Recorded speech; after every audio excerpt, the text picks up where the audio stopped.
à toutes et à tous ma team kiffer, j'espère que vous allez bien. C'est avec grand plaisir qu'on se retrouve aujourd'hui pour cette nouvelle vidéo pour le résumé complet de l'étape 2 de Paris-Nice 2022, donc qu'on suit en intégralité sur la chaîne, donc n'hésitez pas à nous rejoindre en vous abonnant et en activant la petite cloche des notifications. Donc aujourd'hui on avait l'étape 2 qui était de type plaine, donc plutôt plate, avec 159,5 km au programme, qui reliait la ville d'Aufargy à Orléans. On va regarder justement le profil de l'étape pour voir à quelle étape on avait affaire aujourd'hui. Donc voilà, Aufargy, Orléans. Donc là, on descendait vers le sud de la France avec un fort vent pour créer des coups de bordure, sachant qu'il venait de 3 quarts d'eau. Donc une étape intéressante. Et vous allez le voir, il y a eu des coups de bordure. Donc ça va être plutôt sympa à résumer. Il s'en est passé des choses pour une étape de type plate, où maintenant c'est vrai que de nos jours dans le cyclisme moderne, il se passe pas grand chose, on s'en va vers un sprint massif, et là vous allez le voir, il y a eu de la casse au niveau du général, et des coureurs qui ont définitivement perdu le Paris-Nice 2022. Donc il y avait deux côtes au programme, la côte des 17 tournants, 1,1 km à 6,2% de moyenne, donc assez roulante, et la côte de Choiseul, 1 km à 6% de moyenne, deux côtes de même catégorie, pour ça qu'elles étaient classées en troisième catégorie. Donc dès la matinée, une échappée s'est créée, notamment avec le maillot à poids qui voulait conserver son maillot de meilleur grimpeur. Il a assuré le boulot, et donc il a pu garder son maillot. Ensuite, ça a bien roulé, notamment la Jumbo, la De Sonix, et ça a créé des coups de bordure, sachant qu'il y avait un fort vent de côté. Et donc tout simplement la course s'est un petit peu hachée.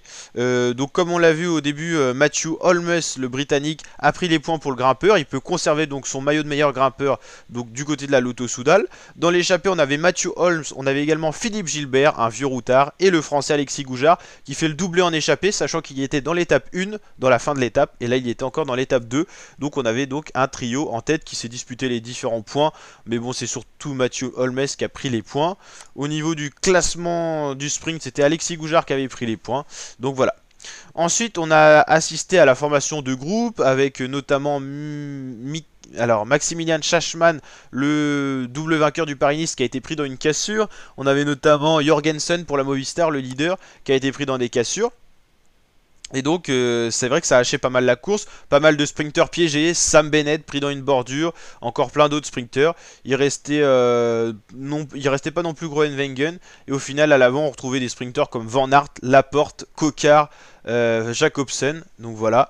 Et au final on a assisté à un sprint en petit comité, sachant qu'il restait plus grand monde, et donc c'est tout simplement Fabio Jacobsen qui était le plus rapide pour la Quick Step, pour le Wolfpack, qui s'impose donc devant Van Aert et Christophe Laporte. Encore un doublé Jumbo-Visma dans le top 3.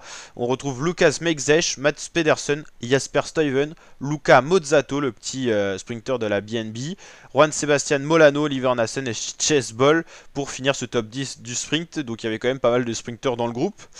Au niveau du classement général, ça donne quoi? Le Français Christophe Laporte garde le maillot jaune pour la Jumbo-Visma. Van Aert toujours 2, Roglic toujours 3. Ensuite on retrouve Pierre Latour qui est un des mieux placés des favoris, qui a su éviter les coups de bordure aujourd'hui, et c'était important. Et on retrouve encore Sénécal ou Coquard pour les Français, Vlasov est là. Donc c'est vrai qu'on va regarder quand même qui sont les leaders qui ont perdu du temps au général. Donc là, tout ça c'est le même groupe. Donc hop là. On a Davide Delacruz pour l'Astana, mais pas sûr qu'il soit leader. Yon Izagirre pour la Cofidis, il est co-leader avec Guillaume Martin. Ils ont tous les deux perdu du temps aujourd'hui, je crois. Je pense pas qu'il soit rentré dans le final. Guillaume Martin, non, je pense pas. Ok. Donc déjà, Yon Izagirre dans les leaders. Schachmann, on l'a dit. Jorgensen, l'américain de la formation Movistar, accompagné de Nelson Poles notamment. Au niveau des autres leaders qui ont perdu du temps, il y a Almeida, Joao Almeida pour la UAE.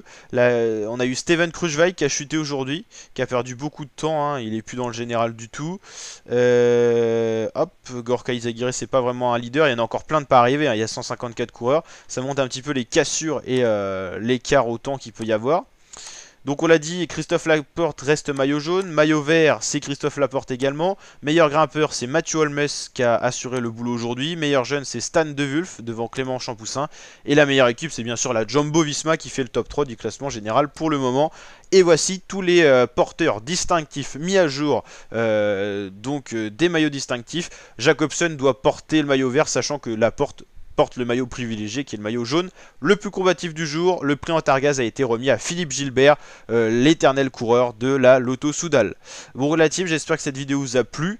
N'hésitez pas à la liker pour dire que ça vous a plu tout simplement, à vous abonner et partager la vidéo. Bien sûr pour les autres résumés on aura les images. Là c'était compliqué, il y avait pas mal de choses dans la journée qui se sont combinées, mais vous inquiétez pas, on fera ça au propre pour le prochain résumé. Allez, ciao ma team.